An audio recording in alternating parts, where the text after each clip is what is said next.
Welcome to New Mexico Black Rifle Operators Union. I'm your host, Sean. Boy, did I skip over this story and didn't pay attention. I should have. So over the weekend, e-forms went down. If you don't know what the whole thing is with e-forms, so if you're new to the 2A and you're interested in like a suppressor or you're interested in an NFA item, any NFA item, which is the National Firearms Act for those of you that are new to this type of stuff. What it does is it allows you to file paperwork electronically for the ATF. And this was meant to expedite NFA wait times, because NFA wait times have been sometimes years, sometimes 6 months, sometimes a month if you're lucky and you know someone and you know, it's that type of good old boy system that we've been trying to fight that has been a federal thing for a long time. First off, this should be something that shouldn't be taxed anyway. The founding fathers, when we founded our country, had a very good idea of what should be allowed to overthrow tyranny if it were to ever come to that point. And fully automatic weapons should be fully allowed because that's what they intended with the Second Amendment. But I digress. So basically, e-forms went down. So the reason why this is a big deal is Congress had put money behind this to improve e-forms so that wait times would go down, not go up. Well, actions have consequences. Because e-forms went down, Congress acted today, I believe, or earlier this week. So it's Monday. They had to have acted today to block 7% of the ATF's budget. Now, that doesn't sound like a lot, but if you think about how much the ATF has as a budget, which has got to be in the millions, if not billions of dollars, it's a hefty sum that they summed up. Now, if you're like me, conspiratorial minded at some points in my life, I wonder if they would cut back on people processing these NFA forms or manually having to do some of this stuff. Or maybe because of this, they would actually improve on digitization and making this process easier. It shouldn't even exist. In this same vein, NFA, National Firearms Association, so these are the guys that are on our side. They have filed a brief with the pistol brace rule that's been going on for summary judgment. And I've talked about that in the past, but in addendum to that, they've added a piece where they actually address taxation. And they're using historical analogs to show that taxing a right, I'm surprised they haven't used the poll tax specifically, is illegal. And that no other right is taxed. It can't be taxed. This is case law that's already, on the books, and we need to pound on them heavily for this.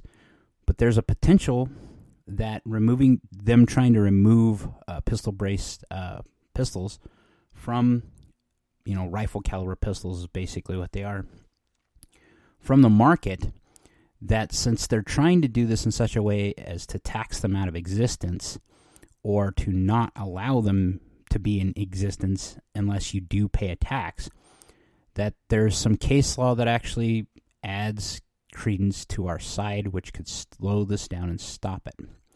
Now, I'm a little more excited about what happened with the ATF being basically barred from part of their budget, because money is what makes the world go round, sadly. And what eventually happens with this is that there's going to have to be some repercussions. If you watch some of the stuff that's been going on in the ATF, there was a film floating around where the ATF, the chief of the ATF, the dude that is in charge of the ATF right now, calls things clips, even though the guy that was with him is head of the ATF's technology division, correctly tells him what is on the table in front of him while he's talking to some reporters about magazine-fed guns, and he holds up a 75-round drum and says a 75-round clip. Now, there's still some boomer dudes that still call clips, magazines clips, when we all know that that's not a real thing. But how is the guy that is supposed to be guiding all of us into making, following the rules that they set out, who can't name these pieces parts correctly, put in charge of doing so? Because if he can't tell us directly what these pieces parts are, whatever they are, whether it's a magazine, whether it's a bump stock, whether it's a pistol brace, or any other item that pertains to the 2A, if he can't tell us what they technically do or what they're technically called, how are we supposed to follow the rules? And this is a big deal. This is the chief of the ATF. Now, I'm of the volition, and have been for a long time, that the ATF hasn't done anything good for the American people for a long time. Now, talking to law enforcement agents, there's still some ATF people that actually do some criminal prosecution and criminal legwork for them to help trace down firearms used in crimes. I think that could be done by the FBI. That being said, I think the FBI needs an entire house cleaning. Now, the other thing that's been going around that was found today by the Supreme Court, which could have some 2A repercussions, and probably not in a good way for us, are that they found summarily 9-0. That means all judges ruled in favor of this, that they couldn't ban Trump from being on the ballot. Now, again, not a huge fan of the orange guy. I don't think it's very cool or very much a good thing that they would ban anyone from being on the ballot, let the American people decide.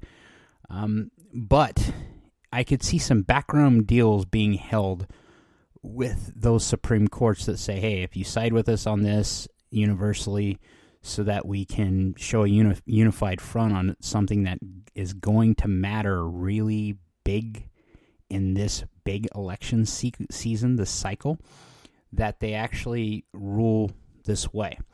That if they rule this way, we'll give on the Cargill case, which is the the bump stock ban, which has a lot of repercussions in the 2A community. If that's passed, that still allows the ATF to basically make rules without going through Congress. The other reason why this could go the opposite way in our favor, though, is that it shows that the states can't make rules pertaining to the Second Amendment, such as banning assault weapons or magazines or anything else, without going through Congress. So there's a double-edged sword here. I can see backhanded deals being made, and I can see something because they're ruling on strict case law and precedents, that if that's how this ends up going down, this could have some other 2A repercussions in our favor. Now, I want to be hopeful about this, but anyone who's lived in the last 5 to 10 years in the 2A community knows that anytime we get a glimmer of hope, usually comes with a lot of legal strings attached, meaning we're going to have to fight a lot of things in court to get it found in our favor.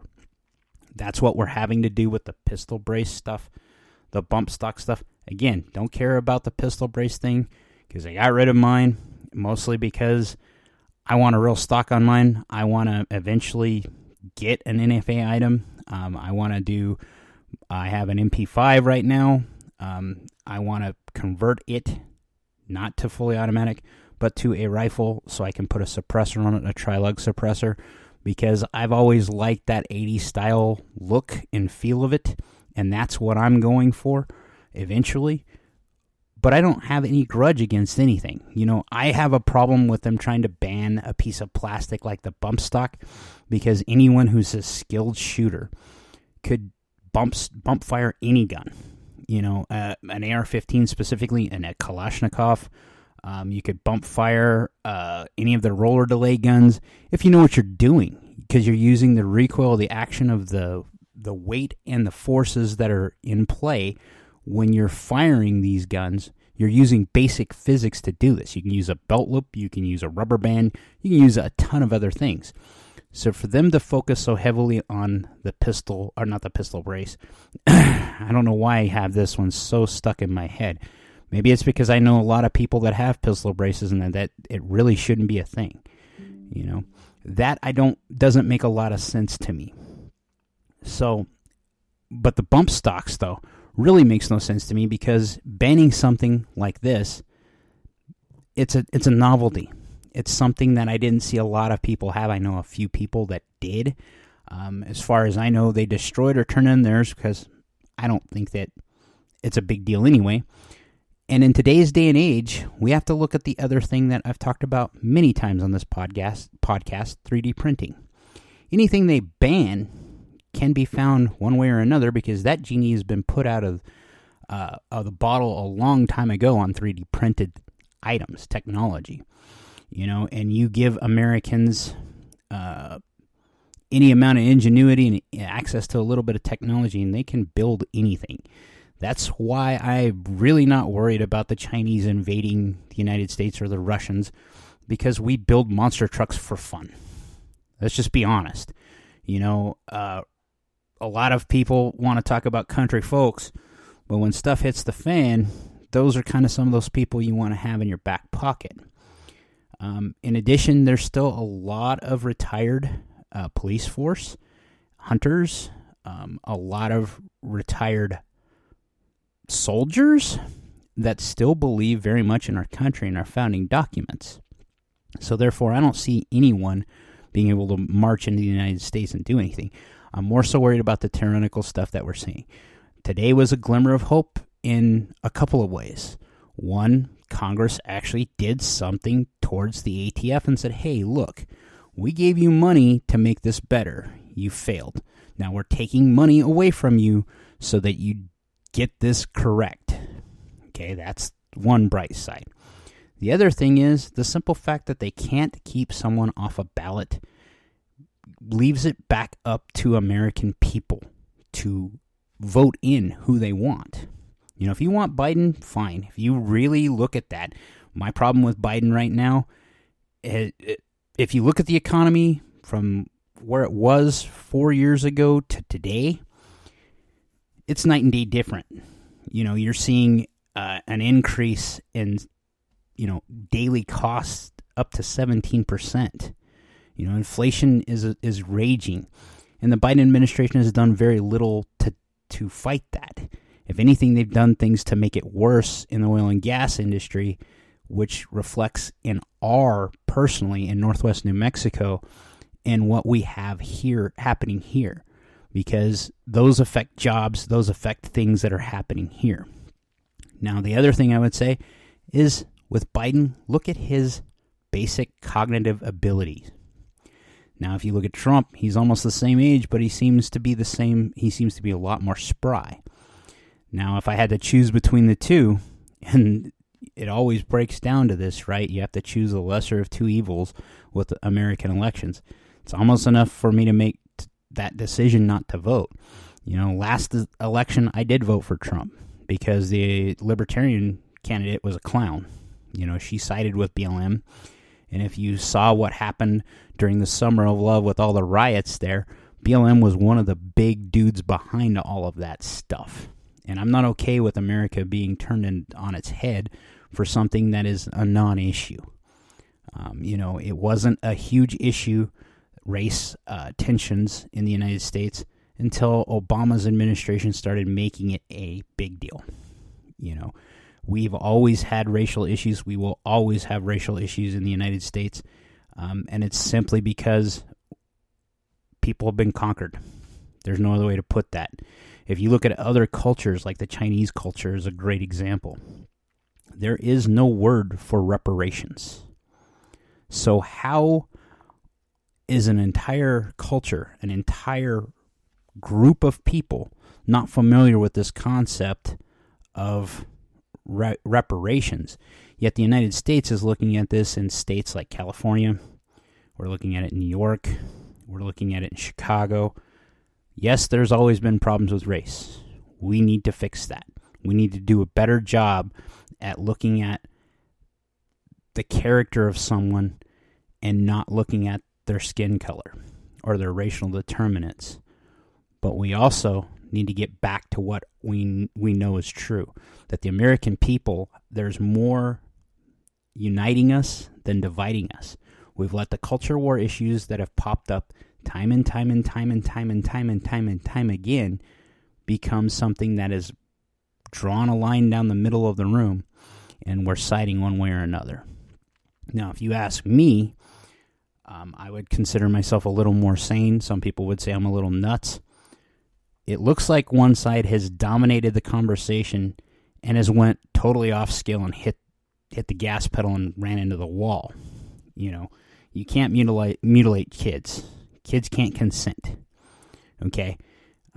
It wasn't until they started pushing this stuff that you started seeing in hospitals and in schools that children could consent to stuff.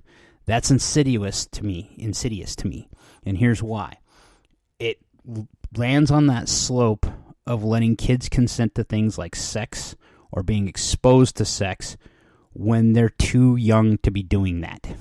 The whole purpose of the American people, or to being a parent, is to harness, to keep them as innocent as they can be until we have to educate them correctly in the ways to deal with what they're seeing. And if they can consent earlier and earlier and earlier to seeing these debaucherous things, we're separating them farther and farther away from what our society needs.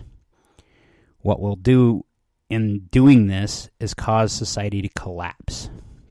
And you're seeing that. You know, in a lot of these inner cities, you're seeing society collapse because of policies that have been pushed down by one party rule forever, whether it's right or left. And this is what really came through during the COVID stuff. You know, I understand COVID and everybody being scared, and I've mentioned this many times. But there's some things we need to remember about the COVID stuff that popped up. How we reacted and how the overreaction was dealt with. And no one's still apologizing for anything that they've done. But they shut down the world. They didn't allow you to go to church. They didn't allow you to go to school. They didn't allow you to go see a doctor. I had repercussions from that personally, because had they been able to see my father sooner, maybe he'd still be here. You know, maybe my mom would still be here. Because with my dad passing away, then my mom passed away.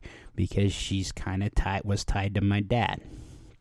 You know, maybe that's just me being an adult who's pissed off that he lost his parents. Things happen for a reason. And I firmly believe that that reason, for me, has a lot to do with God's timing. But I will honestly say that woke me up when they started telling you can't go to places. You can't go to work. You can't make a simple living just doing what you're doing. Especially after a month or two when we were pretty confident because of what this was. And when I say this, everybody keeps saying, follow the science. I am the science or whatever. We have scientists that knew exactly what the hell this was, what it was doing, what it was capable of. They had enough test data right there to tell you this was airborne. There's not much we could do about this. We're all going to catch it. We're all going to have to fight it. And we have a series of people that have underlying issues that we need to address and help. Everyone else, be prepared. You're going to get sick. And to inflict those damages in that conversation to the population that was least probable for dying, that's the youth, and disrupt their life so much so for almost 2 years that we're going to be seeing that repercussion in our culture forever. That is something that I cannot forgive, I will not forget, and it will make me always question the government. Like, share, subscribe, most importantly, be great.